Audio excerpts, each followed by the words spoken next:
ننتقل بقى للمعارضة الحقيقية والفاعلة. ايه هي المعارضة الحقيقية والفاعلة؟ اول نوع هم القيادات الميدانية او القيادات اللي على الارض. الناس اللي بتسأل السؤال ده دايما هرد عليهم ويركزوا معايا. ناس تقول لك انا مش لاقي قائد، مش لاقي حد يقودني، مش لاقي حد اثق فيه في الشارع. صدقني يوم ما انت واللي جنبك واللي جنبه هتثقوا في بعض ويكون احساسكم واحد ورغبتكم واحده في التغيير وهتاخدوا القرار ان انتوا هتغيروا وتنزلوا الشارع، القائد ده بيتولد. الارض بتفرز لك القاده، لان كلنا عارفين ان القائد او الزعيم ده دي شخصيه، كاريزما، سمات ما بتتشرحش. وما ينفعش تروح الصيدليه تقول للدكتور اديني مرهم او حقنه او دواء قرص يخليني قائد وزعيم. كل منطقه ادرى باهل المنطقه وبشباب المنطقه. كل منطقه عارفه مين اللي طول النهار والليل بيضرب مخدرات وبيعاكس بنات، مين الصالح ومين الطالح، مين اللي يعرف ربنا، مين الناس اللي اهلين بالثقه ويستحقوا الثقه.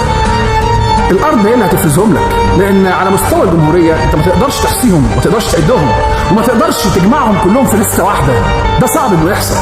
لكن كل منطقه عارفه رجالتها وعارفين مين فيهم اللي يصلح يكون قائد ويصلح وقت الجد ان مجموعه تكون تحت قيادته.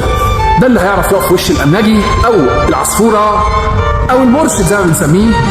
ده اللي هيعرف يطلع من وسط المسيره او الحراك اي انسان مزروع علشان يحيد بالمسيره الى الحرق والتدمير والتخريب زي ما شرحت لكم كده في نوع المعارضين الامنجيه. ده هيبقى ربنا مديله بصيره قبل البصر والسمع، بيشوف كويس، بيعرف ازاي يتصرف على الارض، عنده هتافات تلقائيه بتطلع، كاريزما، شخصيه، اسد، ذكر، ما يتوصفش ما يتشرحش، هو ربنا خلقه كده. غير طبعا الشخصيات التانية الطرية الناعمة اللي بتتكلم عن تغيير ناعم للسلطة، انتقال سلمي وطري للسلطة. انتوا عارفين في ناس بتحب النبرة دي. انا عن نفسي لا اؤمن الا بان الحقوق والحريات لا تمنح ولا تطلب وانما تنتزع انتزاعا. هنا يبقى انت ذكر وبكده تبقى اسد، غير كده يبقى سيادتك زي ما قلت لك في الحلقتين اللي فاتوا انك واخد وضع القرفصاء وما تختلفش كتير عن الاماع. شفنا نموذجين. النموذج الاول في اراضينا المحتله قطعان الخنازير انتفضت عشان السلطه التنفيذيه قررت تحصن نفسها. النتن قرر يحصن نفسه من رقابه القضاء وبدا يتغول على السلطه القضائيه ويسيس القضاء. النموذج الثاني شعب زي الشعب الفرنسي الحر قرر انه يضرب طلقات تحذيريه ويدق ناقوس الخطر ويدي صافره انذار للحكومه وللحاكم ويقول لهم احنا موجودين، مفيش قانون هيتمرر حتى لو كان باسلوب دستوري ووفقا للقنوات المشروعه الدستوريه الا لما ترجع لنا احنا كشعب عن طريق مجلس النواب الحقيقي اللي احنا انتخبناه، مش مجلس الطراطير العار، مش حنفي، مش علوكه. ادي نموذجين. طيب هل الشعبين دول عندهم نهر نيل بيجف او نهر نيل في عنده سد خراب انشئ عشان يدمر النهر والشعب والارض واجيال تموت؟ هل الشعبين اللي كلمتكم عليهم دول عندهم جزيرتين استراتيجيتين بيتحكموا في مدخل جنوبي للبحر الاحمر من عند خليج العقبه وتفرط فيهم عادي كده؟ هل عندهم حقول غاز غاز غاز غاز؟ عارفين غاز يعني ايه؟ اتفرط فيها كده؟ هل عندهم كلام متنطور ان قناه السويس عندهم هتتباع؟ هل عندهم سجون بتتبني اكتر ما بتبني جامعات ومدارس ومستشفيات؟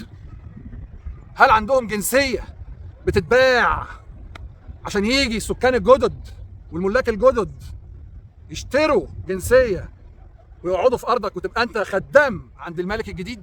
هل في شعب من الشعبين دول عندهم قضاء حاجه؟ مش قضاء عداله، قضاء يستخدم وقت الحاجه. لما يبقى عندنا انتخابات نرجع الاشراف القضائي، لما يبقى عندنا الامور ما فيهاش انتخابات ومستقره نهين القضاء، ندي القضاء على دماغهم، نسيسهم، نأمرهم بالاحكام بالتليفون. الحكم اللي انا عايزه هو اللي هاخده من عين القاضي.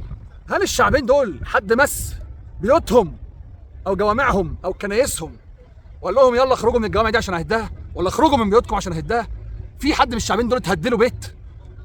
ده انا بقول لك الراجل استخدم حقه الدستوري ماكرون في انه يعدل القانون ما قبلوش ان هو اللي يعمل كده. الشعب الفرنسي رفض، قال لازم ترجع لمجلس النواب، وتعديل القانون يكون عن طريق ومن خلال مجلس النواب مش انت، لانهم عارفين ان في مجلس نواب حقيقيين رجاله بيمثلوهم، مش شويه عارفين دول ايه؟ اصل احنا بقينا عايشين في زمن اصحاب القرون. هل الشعبين دول عندهم اعلام حقير وضيع بيصور كل حركهم على انها خيانه وعماله ودول اهل الشر ودول الارهابيين؟ هل عندهم في الشعبين دول، الشعبين اللي هم قرروا ينتفضوا، واحد عشان قضائه واحد عشان حقوق وحرياته، هل عندهم استحمار في الدراما يقعدوا طول النهار والليل يتفرجوا على دراما بتزيف وتزور تاريخ وحقائق؟ تفضل الدراما تعرض لهم الخاين انه وطني والوطني انه خاين، قلب حقائق. لكن زي ما قلت لكم، واهم وعقله خف. اللي فاهم ومتاكد ان التاريخ بيتكتب ويتعرض في فيلم او مسلسل، صدقوني مهما زباله التاريخ ما لمتش شويه. عبر التاريخ لمت اوسخ ما ورده على هذا الكوكب. ارجعوا بقى بالذاكره معايا، افتكروا كده في بدايه البث قلت لكم ايه؟ بدايه الحلقه قلت لكم في شعب ثالث قاعد متكيف قوي وهو بياكل على قفاه، متكيف قوي وقاعد بيستجدي في كل فيديو المسؤولين والسلطه ينعموا عليه ويمنوا عليه ويدوا له من حقه بمقدراته واصوله ياكل ويشرب. صدقوني انا بخاطب الشعب ده، الشعب اللي اعتاد على انه يكون ضيف في بلده. الحقوق والحريات لا تطلب ولا تستجدى. الحقوق والحريات تنتزع انتزاعا من اعلى راس، تاخد روحه. خليك اسد وذكر، تخليك اسد وذكر، تاخد حقوقك وحرياتك وكرامتك وعزه نفسك، هتلاقي لقمتك وتضمنها من روح التخين. هتقولي ازاي؟ هقول لك كل شيء له قياس جاهزيه. يعني ايه قياس جاهزيه؟ قياس جاهزيه يعني انا ممكن اكون مش قادر اعمل دلوقتي او اتحرك دلوقتي عشان صوتي ممكن يكون ما بيصحبوش اصوات تأيده وتلتف حوله، بس على الاقل ممكن ابدا في تجارب، اجرب حاجات كده نقيس الجاهزيه بيها.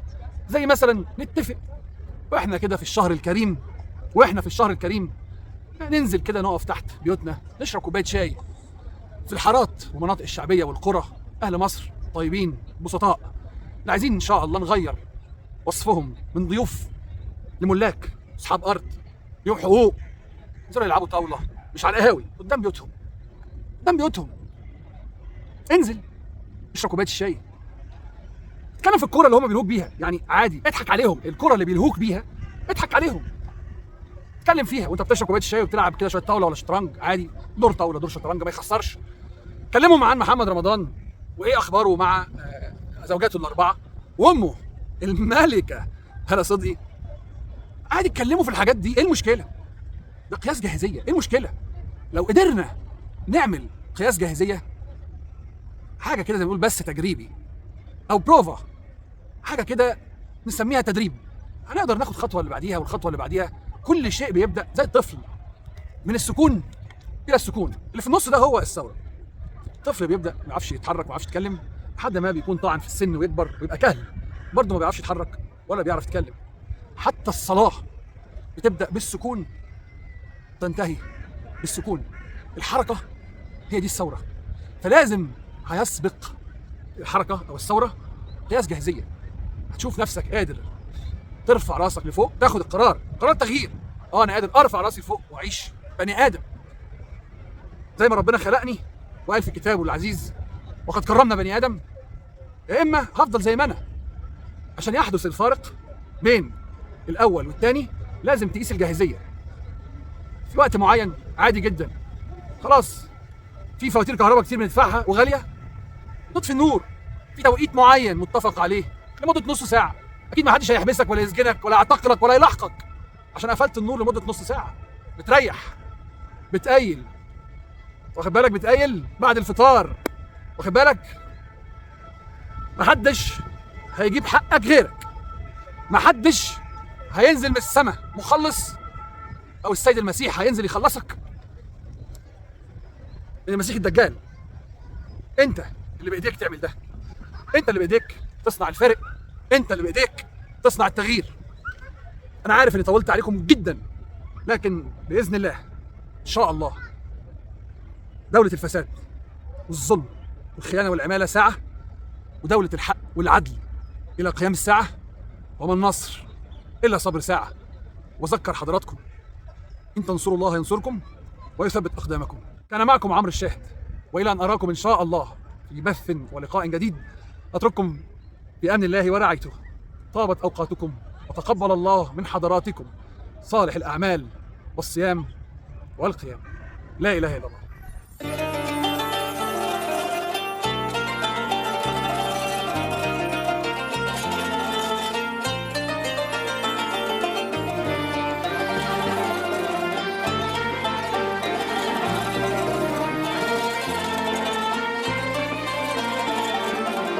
الناس دي غيرت تاريخ بلد بصوت، الناس دي مستعدة عشان نعيش تموت.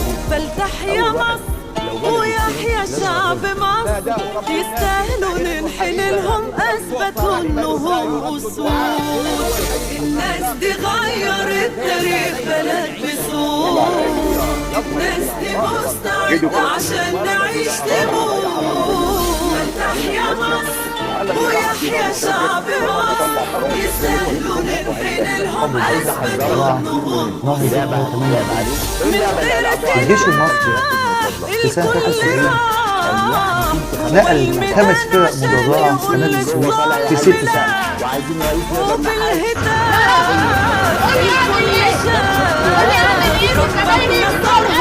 اللي بيقول ان هم مترتبين حاضر وانا واقفه بمول الكل راح جوه الميدان عشان يقول للظالم لا، وبالهتاف الكل شاف ربك نصرهم. اصل ربك تقدر علينا تعالاش احنا العالم ناس تغير التاريخ بلد بسوق ناس دي مستعدة عشان نعيش تموت. فلتحيا مصر ويحيا شعب مصر، يستاهلوا ننحن لهم، أثبتوا إنهم على ولد وعلى عشير ولد نرجع تجيب ابني. الناس دي واقفة في ظهر مصرها بحماس، الناس دي فاتحة صدرها في وش الرصاص. يا بخت مصر بجيش وشعب مصر، إيمانهم البلد دي عندهم هو الأساس. من غير سلاح الكل راح جوه الميدان عشان يقول للظلم لا، وبالهتاف الكل شاف ربك نصرهم. أصل ربك رب حق من غير سلاح الكل راح جوه الميدان عشان يقول للظلم لا، وبالهتاف الكل شاف ربك نصرهم. أصل ربك رب حق. الناس دي غيرت تاريخ بلد بصوت، الناس دي مستعدة عشان نعيش تموت. فلتحيا مصر ويحيا شعب مصر، يستاهلوا ننحن لهم، أثبتوا إنهم أسود. الناس دي غيرت الموضوع ال تاريخ 25% اللي اتحطوا على شهادات